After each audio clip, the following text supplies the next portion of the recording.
Baik, terima kasih Om Swastiastu. Saya Ketut Agustini, adalah anak keempat dari 6 bersaudara yang semuanya perempuan. Jadi orang tua saya, bapak saya adalah pensiunan dari BNI 1946 di Singaraja, kemudian ibu saya ibu rumah tangga yang juga mencoba berwirausaha dengan berjualan. Jadi saya juga sudah nikah ke Banyuatis dengan almarhum Insinyur KD Adistrayana dan punya 2 orang putri, yaitu Putu Adisti Cecilia Sujana yang sedang studi di Fakultas Kedokteran Universitas Udayana, serta anak kedua saya KD Adelia Safira Putri Sujana yang masih duduk di kelas 11 SMA Negeri 1 Singaraja.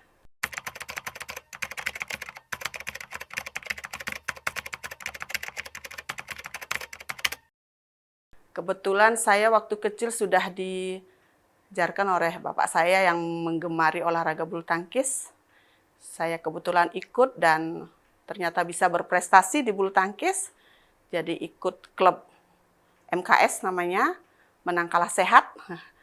Dan dari prestasi itu ternyata saya kebetulan ikut seleksi dan saya lolos mendapatkan beasiswa mengikuti pemusatan latihan daerah di Tembau dulu ya.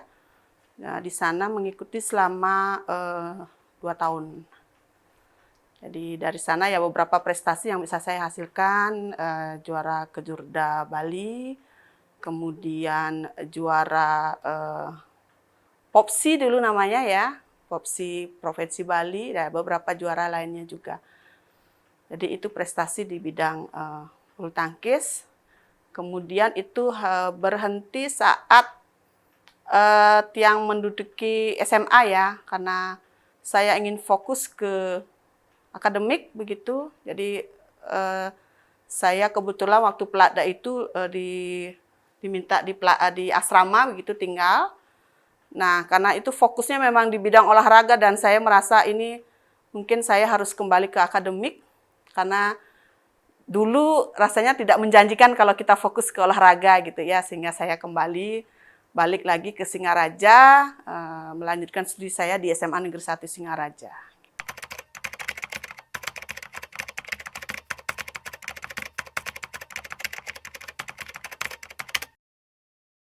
Oke, saya dari TK dulu di TK Bayangkari ya. Kemudian SD-nya juga di SD 5 Kampung Baru Singaraja.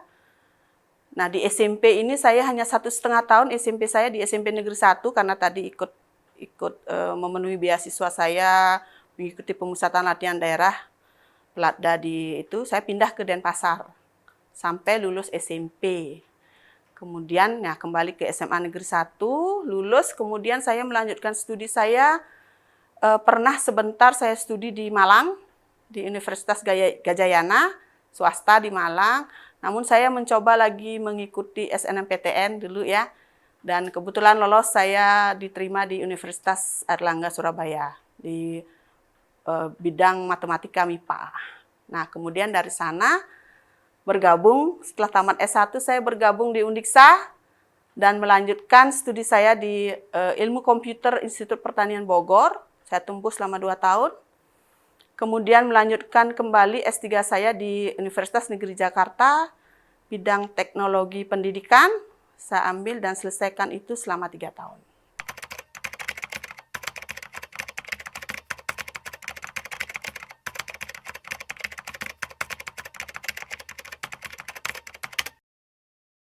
Kalau kesulitan pasti ada, ya kesulitan itu pada saat karena saya harus memboyong keluarga ya, itu baik itu di studi S2 maupun S3, kebetulan saya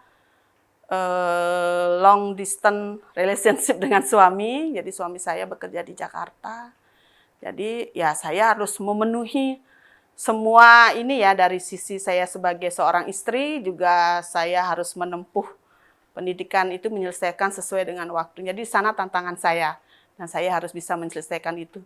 Dan syukur Astungkare saya bisa menempuh pendidikan S2 saya selama 2 tahun dan S3 saya juga selama 3 tahun. Jadi itu yang saya syukuri banget karena dapat support dari suami dan keluarga, sudah pasti dan teman-teman juga.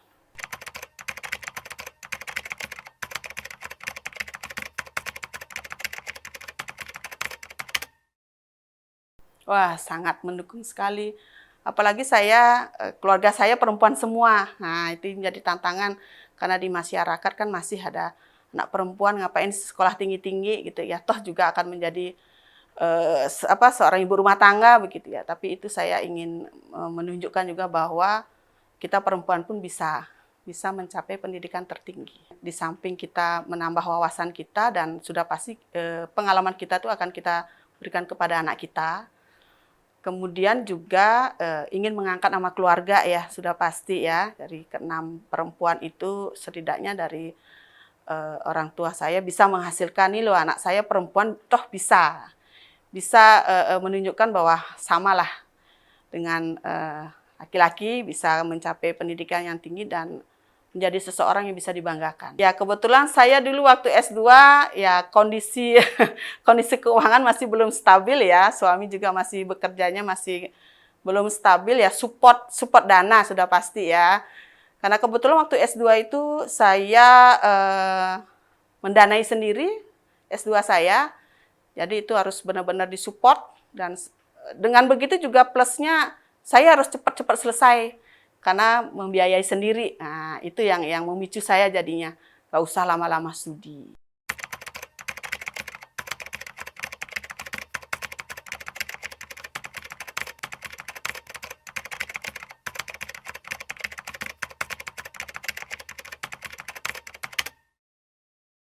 Momen saya untuk memotivasi pada saat itu, yaitu pada saat kami jauh dari keluarga dan memang benar-benar ini ya, benar-benar harus lulus tepat waktu tadi itu. Jadi tidak mendapatkan beasiswa, itu yang membuat saya harus cepat lulus dan tidak usah kuliah lama-lama begitu ya. Jadi itu saya menyusun strategi bagaimana misalkan pada saat teman-teman pada liburan begitu saya sudah curi start untuk mengajukan proposal ke promotor begitu ya. Jadi di sana saya harus disiplin menyelesaikan studi saya sehingga tidak akan menjadi beban bagi keluarga juga. Kemudian ya sudah tentu ingin juga cepat kembali ke Undiksa mengabdi gitu ya. Jadi supaya tidak terlena. Jadi harus mendisiplinkan diri. Itu yang motivasi saya.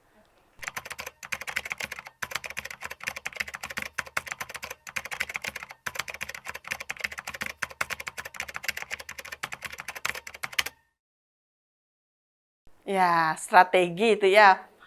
Strategi saya ya mencoba mendisiplinkan waktu. Jadi kalau ada waktunya memang untuk keluarga, ya benar-benar fokus untuk keluarga,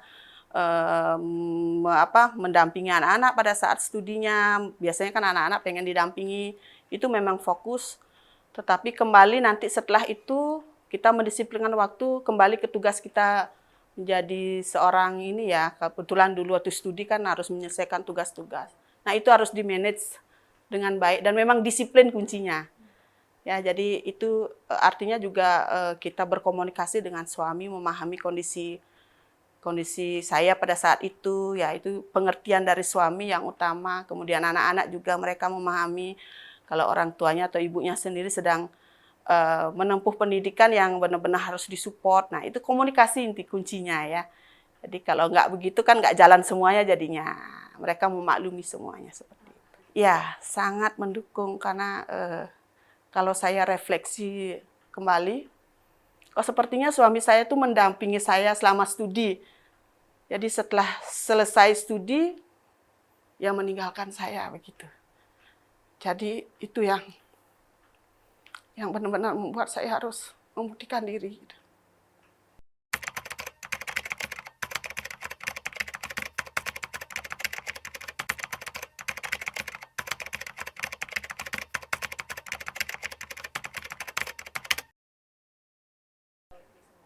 Ya, yang pertama pasti orang tua ya. Dari saya studi S1, kemudian S2 supportnya orang tua, ayah, kemudian bapak ibu mertua, yang sudah pasti juga suami. Jadi mereka yang benar-benar dari sisi keuangan mereka mensupport, kemudian dari sisi yang lain juga memahami situasi saya bagaimana pada saat studi. Banyaklah pokoknya ya. Jadi karena mereka berkolaborasi untuk mensupport saya sehingga saya bisa sampai di sini.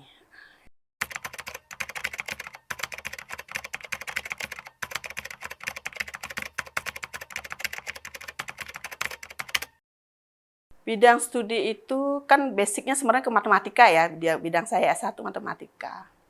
Karena juga lagi tren juga ya, kebetulan dulu ingat sekali pada saat itu muncullah bidang TIK ya di sekolah ya. Nah itu juga, Acu ini kayaknya bidang ilmu ini akan terus menjadi tren sepanjang masa lah begitu. Karena teknologi akan terus sekali berkembang kan, selalu update dan kita akan tetap mengikuti perkembangan itu. Jadi tidak akan pernah ketinggalan lah. Jadi kita akan menyesuaikan sekarang trennya seperti apa, isunya seperti apa, kita jadi tahu.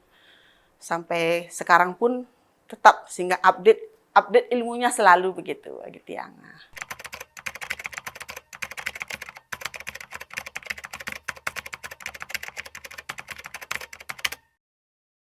Ya, pendidikan menurut Tiang ya penting sekali untuk membekali diri kita. Apalagi seorang perempuan ya. Banyak hal karena dari perempuan akan menghasilkan generasi penerus bangsa, di pundak kita ya, dibebankan lah. Karena jika perempuan sudah memiliki pendidikan yang tinggi, memiliki wawasan yang luas, dia akan memberikan anaknya gitu ya, mendidik anaknya ke arah yang lebih baik. Jadi pendidikan itu ya sangat penting bagi kita ya.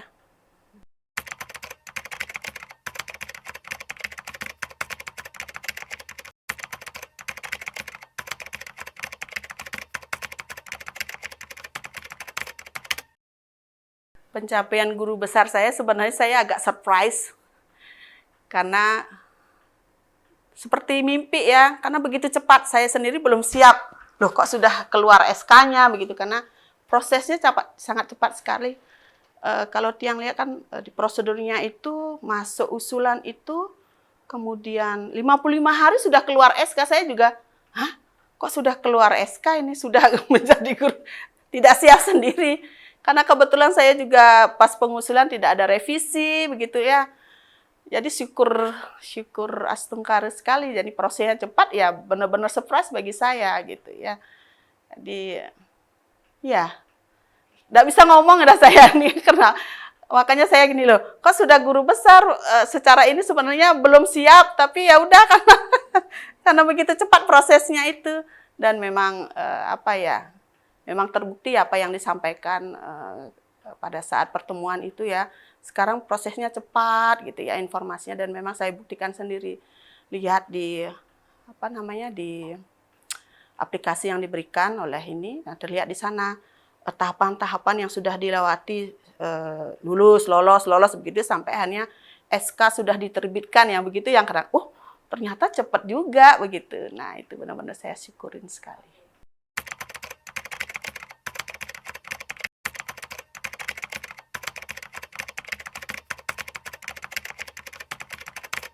Nah, ya sebelumnya saya belum pede sebenarnya dari awal sudah dari tahun 2020 sebenarnya sudah disusun itu ya.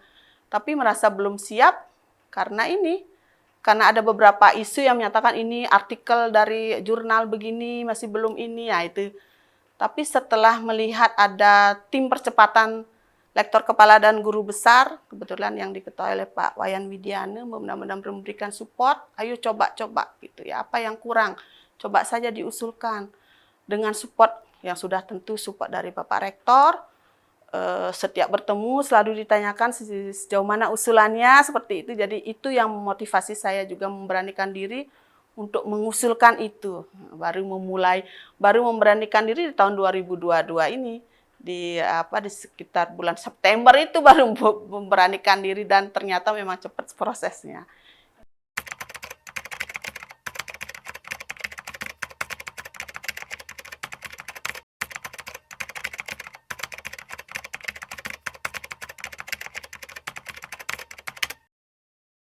Ya senang sekali ya, karena ya pas momen itu jadi perempuan satu-satunya yang bisa memperoleh gelar itu, ya bangga pada diri sendiri juga. Ya pokoknya udah nggak bisa ngomong, speechless sudah ini, saya seneng banget gitu ya bisa menjadi itu.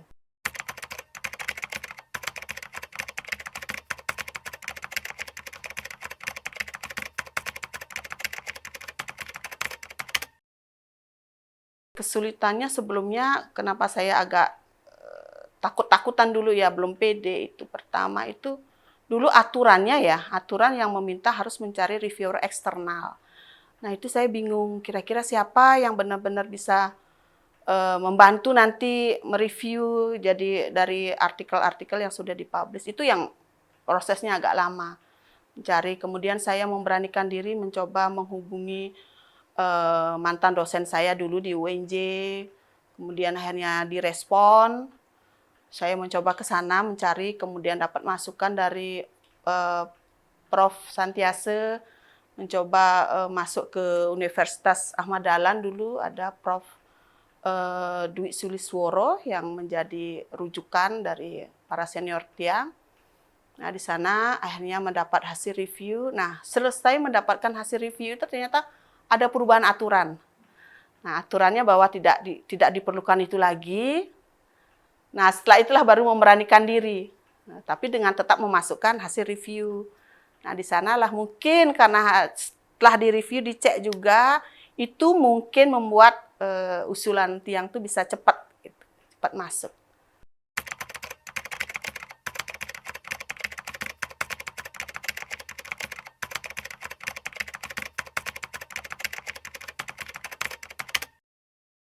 Peran guru besar itu membawa tanggung jawab yang besar juga ya.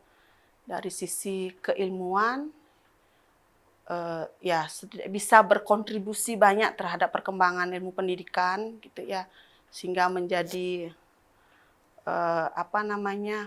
banyak ilmu yang bisa nanti disampaikan, di-share kepada teman-teman, kepada mahasiswa, kemudian produktif gitu ya, membesarkan institusi yang telah memberikan kepercayaan. Kemudian juga tanggung jawab yang lain ya membantu ya, mensupport junior-junior yang akan menuju. Jadi dosen itu kan pasti targetnya kan pasti ke guru besar. Nah, kita juga punya tanggung jawab untuk menarik mereka, mengajak mereka ataupun mensupport mereka supaya bersama-sama ikut menuju ke guru besar ini. Nah, itu tanggung jawab besar itu sebenarnya. Mudah-mudahan bisa tiang implementasikan dengan baik dan selalu melakukan investasi kebaikan pada teman-teman semua.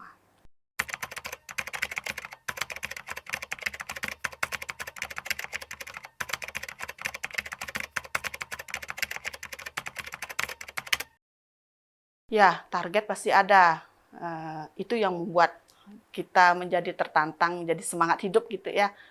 Ya, target saya ya seperti yang tadi saya sampaikan, pasti ingin berkontribusi banyak dari bidang keilmuan, banyak hal yang masih memang perlu diperbaiki bersama-sama dengan teman-teman sebidang ilmu untuk kalau tiang khususnya kan di bidang teknologi pendidikan informatika, jadi lebih banyak juga mengarah ke bagaimana membelajarkan bidang ilmu tersebut menjadi satu hal yang mudah dipelajari.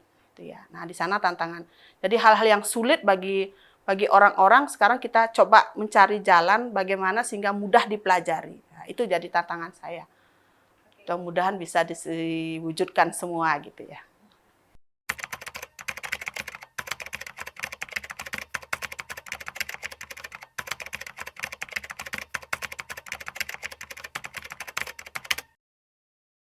Undiksa sudah banyak kemajuan, banyak sekali dan banyak melakukan lompatan-lompatan ya. Apalagi sekarang sudah ranking sudah masuk ke 30 besar universitas terbaik, kemudian prestasi-prestasi telah banyak diwujudkan melalui kepemimpinan Bapak Prof. Nyoman Jampel. Harapannya ke depan bersama-sama kita mewujudkan atau meningkatkan lagi target-target yang membuat Uniksa semakin lebih dikenal lagi di dunia khususnya ya, apalagi sudah target kita kan sesuai dengan visi dan misi kita. Nah, semoga nanti belum sampai ke 2045 sudah terwujud visi itu. Nah, itu. Sudah tentu dengan bersama-sama kan, soliditas kita perlu kita tingkatkan untuk bersama-sama menuju kesuksesan. Nah.